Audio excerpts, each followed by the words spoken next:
So in the last classes we have studied about Mendel's monohybrid cross, dihybrid cross, then various laws proposed by Mendel, deviations from Mendel's laws, etc. Isn't it? So now we are going to study about the chromosomal theory of inheritance. Okay, chromosome theory of inheritance.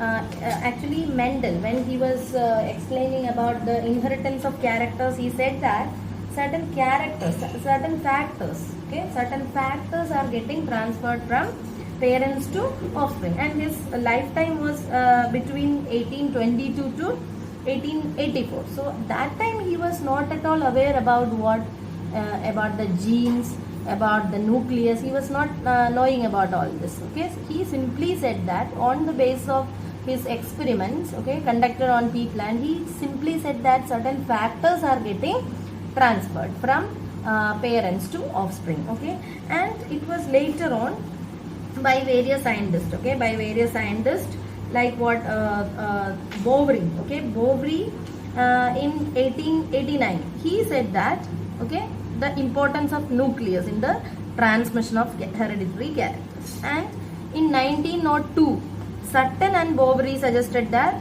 chromosomes, okay, are playing an important role in the transfer of characters. Okay, and in 1933 T.H. Morgan confirmed this theory.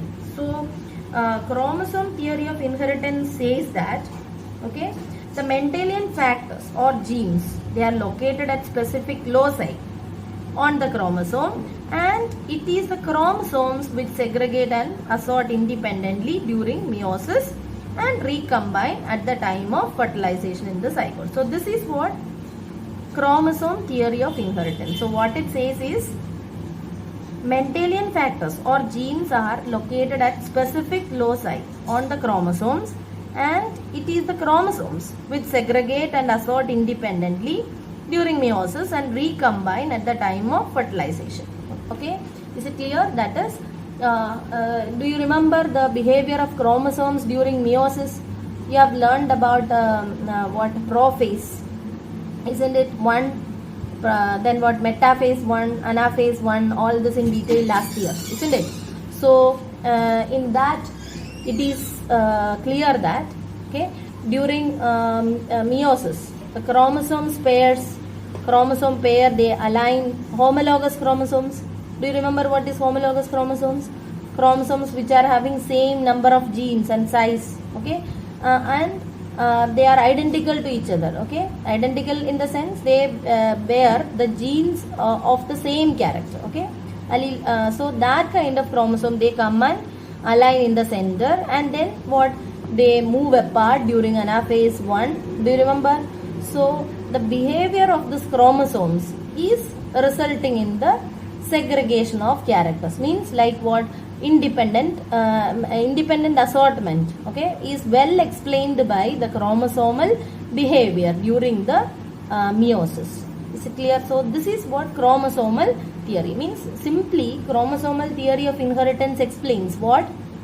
It explains the independent assortment of these factors is due to the behavior of chromosomes during the meiosis. Is it clear?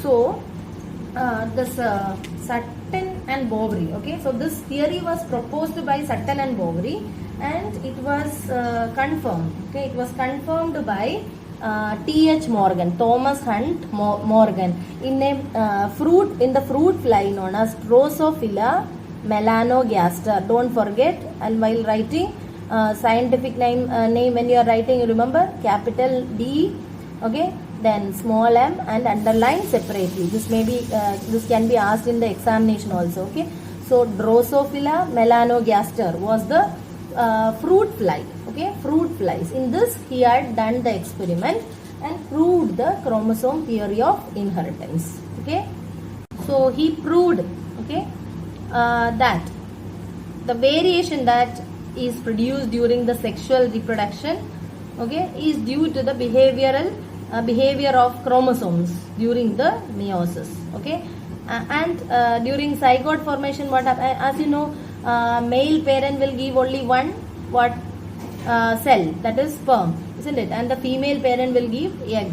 Okay, so one allele only or one chromosome of a particular character only will go to the gametes, and their independent assortment is due to the coming together of this sperm and egg during the production of during the formation of zygote. Okay, so he has proved this by studying Drosophila melanogaster, that is simple fruit flies. Okay, so there were some good advantage for taking this Drosophila melanogaster as the study material. Okay, so they complete their life cycle around within 2 weeks. Okay, means lifespan is very short. Okay, and within a single mating they can produce a number of progenies. Okay, then there will be clear cut differentiation between the sexes, means male and female flies can be easily distinguishable. Okay, and there are different kinds of hereditary variations that can be simply seen with the help of low power microscope. So these were the characters, okay, or these were the advantage of what Drosophila melanogaster, to take them as the material for genetic study. Okay, so what are they? They complete their life cycle within 2 weeks, and within a single mating they can produce a number of progenies, and there are clear cut differentiation between male and female flies. Okay, easily they can be distinguished, and there are number of hereditary variations. Okay, that can be easily seen with the help of a microscope. Okay, so these were the characters why he has selected Drosophila melanogaster, or it was the advantage of Drosophila melanogaster. So whenever anyone says about genetics, this is the important organism, okay, where all the genetic experiments were conducted, Drosophila melanogaster. Is it clear?